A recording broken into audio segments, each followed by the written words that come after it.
Hi, my name is Magnolia Heaton, owner, founder of Love is Healing LLC. And today, I'm not entirely sure what I'm going to talk about other than critical thinking.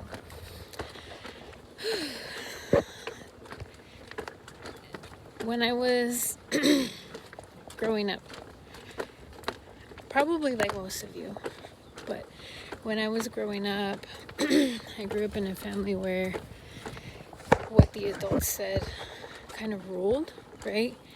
And I just assumed growing up that they were right.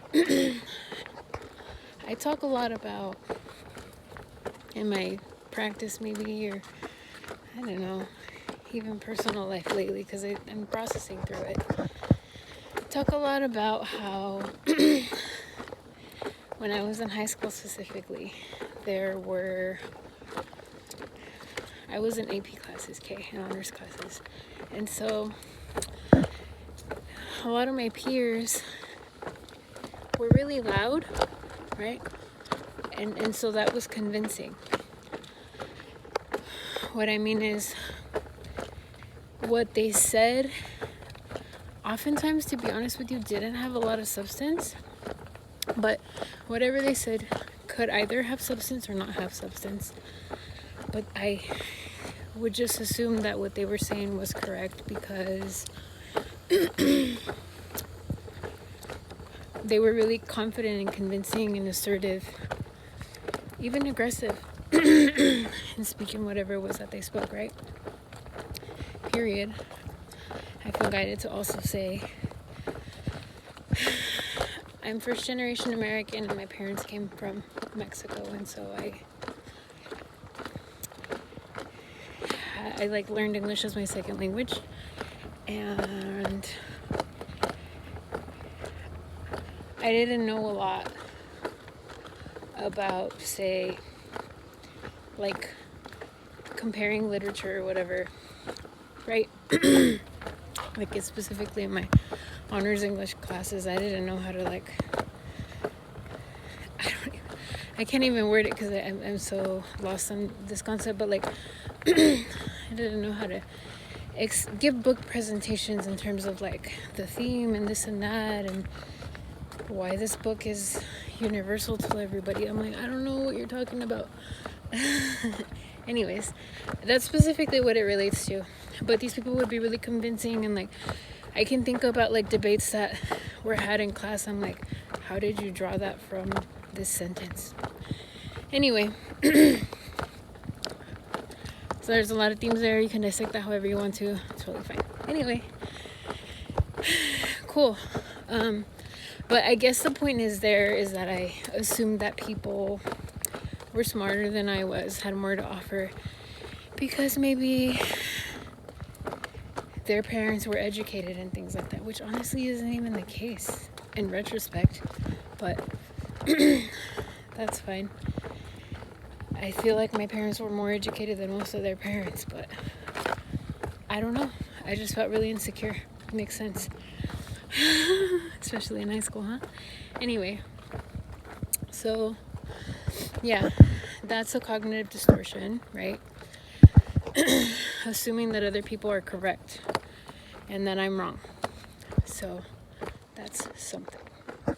Anyhow, then I went to college and it was so hard for me. It was a culture shock. I grew up in a very homogenous community and so everybody thought like me, same religion, same race, whatever ethnicity. And then I went to college, which honestly was 10 minutes away from where I grew up, and it was very eye-opening. Not only was it a different community, but also it just happened to be the top number one university in diversity, so, which I love, but it was so different, right? Literally people from different countries, so many different countries all the time, different languages, things like that. And I say that to say, I remember I took a class on philosophy, the one class I took on philosophy, and it was really challenging for me because they were doing the thing again, right? Where like they were taking a concept, an idea, whatever, and then they were dissecting it, explaining it, debating. I didn't understand. I do now, but I didn't then. And so then that was my first quarter, I think, of college, actually. It was really demoralizing, to be honest with you. Since then, I see that I didn't learn to critically think, because to think critically is to criticize something, right? Is to look at it from different viewpoints. Growing up, though, again, well, being raised Catholic, being raised in a family where I had a parent who was very dogmatic, very authoritarian, had a lot of, expressed a lot of verbal abuse, right? And I grew up with a total of like 6 adults, and it was a pervasive pattern. If you can just generalize that to almost all of them, if not all of them, those were the patterns that I grew up with. And here I was being a kid, right? Like, just in that environment. So I just assumed, I guess I just generalized. So that's another cognitive distortion, is overgeneralization. I generalized and assumed that anybody who was loud and confident was correct, right?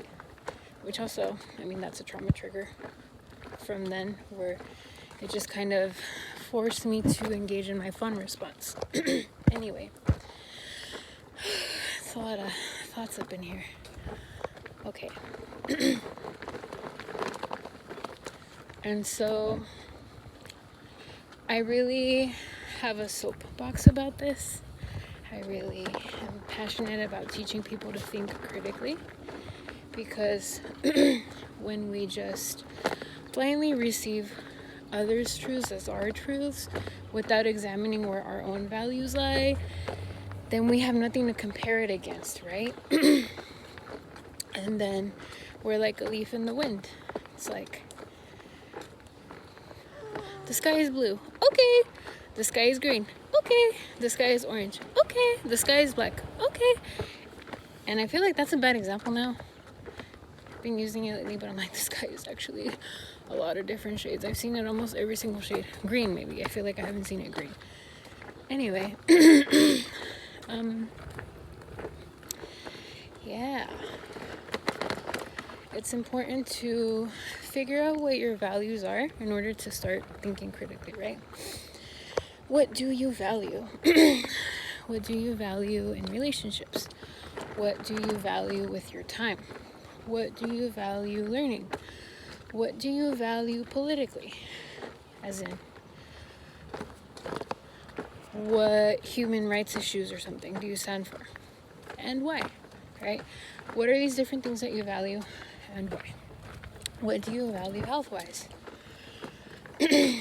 I would venture to say most people value being as healthy as possible, right? Everybody, I think, more or less has the same values, really. Of like, relationships are important, how I spend my time is important, freedom is important, like joy or peace is important, right? The specifics of that differ. And then I think that is where people start to get hung up maybe on the details, and there tends to be arguments on the critical thinking front, right? Period. I think also, specifically when we experience trauma growing up, and most of us have, I mean, I haven't met anybody who hasn't. Also, I'm a trauma specialist. Don't know, I tend to attract that because, like, hello, it's what I do. But I haven't met anybody who hasn't experienced trauma growing up.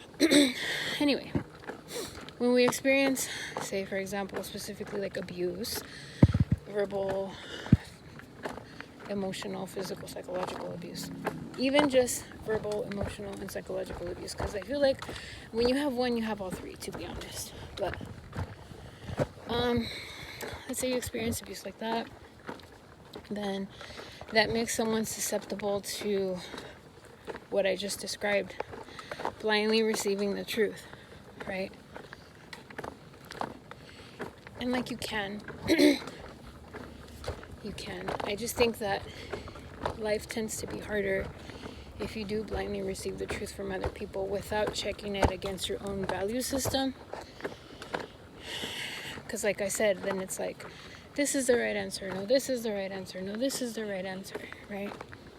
Identify your values, which is what you stand for. Why do you stand for it? And then, when people give you feedback, let's say, I don't know, that I value clean water, right? And to me, clean water is virgin spring water from the mountains, rich in minerals, specific minerals, right? And to someone else, I encounter someone out and about in the world, they're like, no, clean water is bottled water. It should be purified. Okay. Then I can, let's say they're like, yeah, Nestle purified water, Aquafina purified water is the best high quality water. Okay. They can say that very confidently. And then I'll be like, oh, probably they're right. But then if I check it against my value system, I think about the differences between purified water and spring water, what knowledge I have on that, and why I prefer one over the other. I think about bottled water versus not bottled water. I think about the containers. I think about the type of plastics that are used or not used, or whether it's glass, what kind of glass, contaminants, the companies that bottle the sources. So these are just things that kind of compound more and more.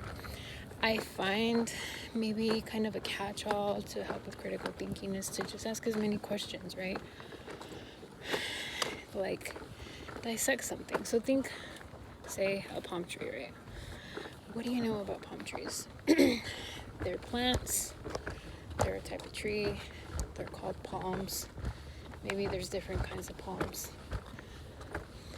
And then I have a friend that told me that they're really bendy because that allows them to sustain really horrific, really strong winds, which makes sense. You find them in tropical areas. That's really all that I know about palm trees. Well, I know that there's different fruit. I know that there's palm trees that have coconut. And then I know that there's different types of coconut. So that could help too. Align your values. And whenever you're presented with something, think about breaking it down as specifically you can into different parts. I feel like I'm rambling now. Yeah. I guess the last thing I would like to touch on is, what are the dangers of not practicing critical thinking? I've alluded to it, I think, this whole video. The dangers of not practicing critical thinking is that you can fall victim to re-traumatization. What do I mean by that? I mean, what happens is we naturally repeat trauma cycles. We find people who repeat past trauma that we've experienced. If we've been abused or neglected, we naturally find people that will do the same thing to us, that will repeat the same things that our caregivers did, that will help repeat our core wounds, right? But when we're looking at our core values and we're practicing critical thinking, we're able to sort of take a step back and be more mindful. What is happening here? I just met somebody, okay, like say a friend. I like her. She seems cool. We have similar interests. Okay. I don't like the way that she talks to her kids. Okay. How much does that matter?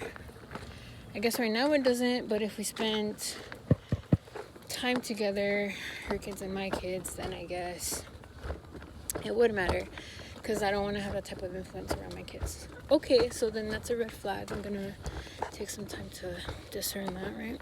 Okay.